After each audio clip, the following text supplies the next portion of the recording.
हमने बात की हाइड्रोफोबिक मॉलिक्यूल्स की कि ऐसे मॉलिक्यूल्स, ऐसे सब्सटेंसेस जो कि वाटर फेयरिंग होते हैं। वाटर फेयरिंग वो सब्सटेंसेस होंगे जो वाटर के अंदर ऐड नहीं हो सकते, हम उसको उसके अंदर डिसॉल्व नहीं कर सकते वाटर के अंदर, ना ही उसके अंदर मिस्केबल होते हैं।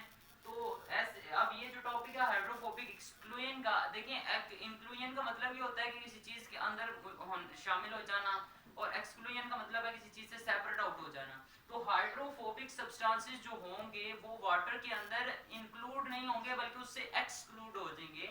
तो इस वजह से इस टॉपिक को हम हाइड्रोफोबिक एक्सक्लूजन का नाम देते हैं। देखिए वाटर जो है ना, इसके अंदर अगर आप कोई भी नॉन पोलर सब्सटेंस डाल दें जो कि हाइड्रोफोबिक होता है, जैसा कि आपने ऑयल ड्रॉपलेट्स डाल दी हैं, तो बेसिकली होगा यूं कि ऑयल ड्रॉप्स जो हैं वो इकट्ठे हो जाते हैं, कोयल्स कर जाते हैं, दे unite into a single entity, और वो एक बड़ा सारा मॉलिक्यूल बना देते हैं। ये मैंने इस डायग्रामेटिकली मैंने इसको दिखाने की कोशिश की है कि ये H2O हमारे पास है और ये ऑयल के जो ड्रॉपलेट्स थे वो सब के सब इकट्ठे होके एक बड़ा ऑयल ड्रॉप बना देते हैं, और इस तरीके से वो सेपरेट आउट हो जाते हैं, इकट्ठे हो जाते हैं। कोयल्स का की टर्म यूज हम करते हैं। तो इस वजह से जो है हाइड्रोफोबिक एक्सक्लूजन जो है उसमें से हो जाती है। क्यों होती है? क्योंकि ये these are non polar substances, या ये वाटर के अंदर डिसॉल्व नहीं हो सकते, इसलिए जो है वो सेपरेट आउट हो जाते हैं। और इसका फायदा क्या होता है? इसका फायदा ये होता है कि जो मेम्ब्रेन्स हैं, अगर वो हाइड्रोफोबिक ना होती तो वाटर के अंदर सॉल्युबल हो जाती, ऐड हो जाती, तो मेम्ब्रेन्स ब्रेक हो जाती। तो ये मेम्ब्रेन की इंटीग्रिटी के लिए बहुत ज़्यादा ज़रूरी था, इसलिए ये फीचर अल्लाह ताला ने इसको इसके अंदर रखा है। नेक्स्ट हमारे पास टॉपिक है लोअर डेंसिटी ऑफ आइस। अब आइस जो है उसकी डेंसिटी वाटर से कम होती है। पहले मैं आपको एक कंसेप्ट क्लियर कर दूं। देखिए density is unit mass, is mass per unit volume.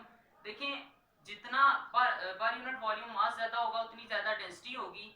अब अगर मैं यूनिट वॉल्यूम लूँ सॉलिड का और यूनिटी वॉल्यूम लूँ मैं सॉलिड का और यूनिट लूँ लिक्विड का, तो दोनों को देखूं तो सॉलिड वाले के अंदर मुझे ज्यादा मास मिलेगा क्योंकि मॉलिक्यूल्स पर यूनिट वॉल्यूम ज्यादा होते हैं, यानी मास ज्यादा है तो फिर मुझे उसकी डेंसिटी भी ज्यादा मिलेगी।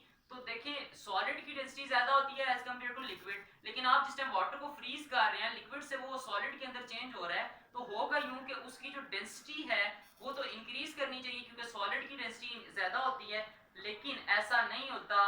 आइस की डेंसिटी कम होती है विद रिस्पेक्ट टू वाटर। देखिए जिसकी डेंसिटी कम होगी वो चीज ऊपर तैरती है, और आपने देखा होगा कि जो आइस है वो वाटर के ऊपर तैर रही होती है। तो ऐसा क्यों होता है? 4 डिग्री सेंटीग्रेड तक बिल्कुल नॉर्मल उसी तरह होता है जैसे आप किसी चीज को फ्रीज करें तो उसकी डेंसिटी इंक्रीज करती है।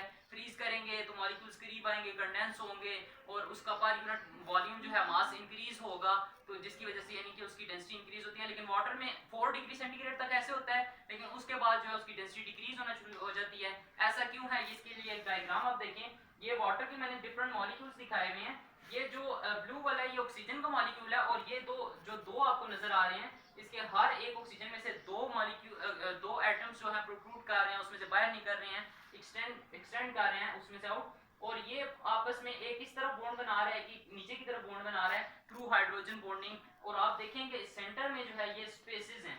जिससे हम आइस का स्ट्रक्चर स्टडी करते हैं तो हमें उसके अंदर बहुत ज्यादा एम्प्टी स्पेसेस मिलती हैं। इसी वजह से unit volume per unit volume हमें उसका मास कम मिलता है, और हम बोलते हैं कि आइस की डेंसिटी जो है वो कम होती है। और ये बड़ा अच्छा फीचर है कि जिस टाइम शदीद सर्दी होती है या ये जो ग्लेशियर्स वगैरह उस तरह के आप एरियाज में चले जाएं तो देखेंगे आप कि बहुत ज्यादा वहां पर टेम्परेचर होता है, ऐसा टेम्परेचर जो सर्वाइविंग नहीं होता, कि सपोर्टेबल नहीं होता वहाँ के लिविंग ऑर्गेनिजम्स के लिए कि वो सर्वाइव कर सके उस टेम्परेचर पे।